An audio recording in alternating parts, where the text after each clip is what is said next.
everything flickers. It is insanely hot. The streets are narrow, and it's difficult to get your bearings. Suddenly there is the sound of a shot in the slum of El Hartha. A Danish soldier collapses. Seconds later, all hell breaks loose. Shots are fired from every roof and small alley.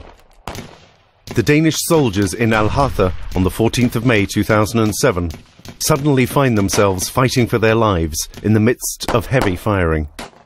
The enemy's weapons and equipment are primitive compared to the Danes, but they know the city and their attacks are lethal.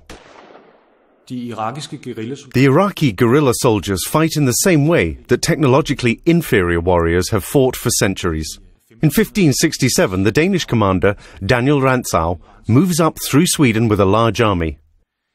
They intend to partake in a big battle against the Swedes, but things turn out differently.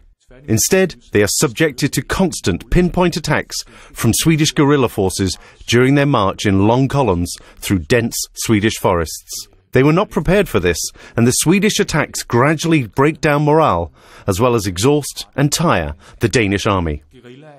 Guerrilla is a Spanish word which quite simply means the little war. The warriors who carry out these tactics, they never fight in big battles.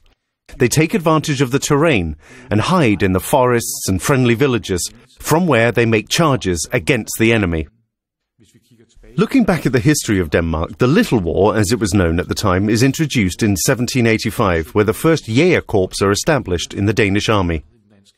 Present-day Jægerkorps, which are special or elite units, basically use the same technique in terms of taking advantage of the terrain and carrying out pinpoint attacks.